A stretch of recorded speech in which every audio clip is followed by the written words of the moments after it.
उस रोज़ उन्होंने नए कपड़े ज़ेबतन किए। अपने घर पे पहुँचे, घर वालों ने वालदा देखते के साथ ही कहा कि आपके अब्बू कहाँ हैं।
बासठ साला मोहम्मद फारूक कबीर का ताल्लुक कराची से था। वो तालीम के शोबे से मुंसलिक थे और गुज़िश्ता 40 सालों से रज़ाकाराना तौर पर अपनी खिदमात सरंजाम दे रहे थे। वो अपनी खुश अखलाकी और मिलनसारी की वजह से पहचाने जाते थे। 28 दिसंबर 2009 को लाइट हाउस कराची के मकाम पर होने वाले धमाके में वफात पा गए। उनके लवाहिकीन में उनकी बीवी के अलावा 3 बेटे और 1 बेटी शामिल हैं। अगर कभी गुस्सा करते या कभी कुछ कह भी देते ना, तो थोड़ी देर के बाद उनको पता भी नहीं होता, चाहे वो हम हों या कोई भी हों, तो उसके साथ पता भी नहीं होगा कि कभी उन्होंने गुस्सा भी किया है। मेरे वालिद, मेरे दोस्त, मेरे हमदर्द और मेरे हर चीज़ में काम आते थे।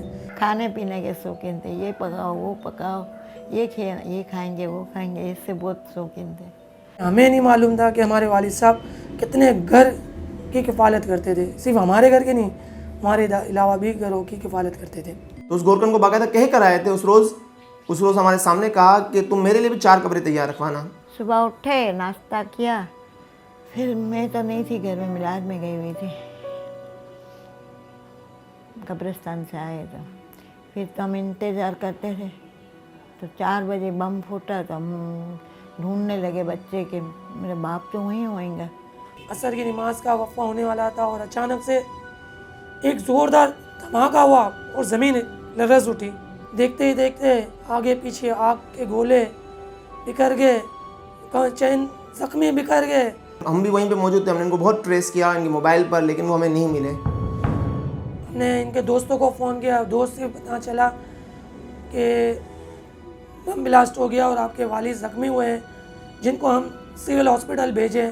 जब हम सेवल पहुँचे और वहाँ तो एक अजीब ही मंज़र था और ऐसी यानी क़यामत सुगरा के तरह हालात थे।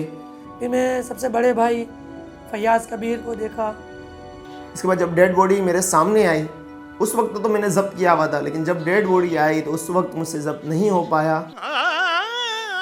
अगर मेरे वालिद साहब के कातिल मेरे सामने आ जाए तो मैं उनको बड़े रोड पे सूली पे लटका दूँ। पाकिस्तान के अंदर कोई भी दहशतगर्दी का वाक़या होता है तो उसको देखकर हमें अपने फादर सबसे पहले याद आ जाते हैं। वो मोहब्बत करने वाले वालिद अब हमारे दरमियान नहीं रहे। ये होता था, ये क्या है, देख ही नहीं सकती थी मैं। वो जो थे तो वो हमें वक्तन फ़वक्तन अपनी बातों से, अपने अहकामात से हमें गाइड करते रहते थे। वो एक अंदाज़ इनका था कि कभी गुस्सा हमारी अपनी इस्लाह के लिए होता था, लेकिन उस गुस्से के बाद जो प्यार से बात हमसे करते थे तो वो चीज़ बहुत अब भी याद आती है। मेरे को कुछ पता ही नहीं था, होश ही नहीं था, मैं ऐसी पागल जैसे हो गई थी। मैं देखती रहती थी ये क्या हो रहा है, या क्या हो रहा है अचानक।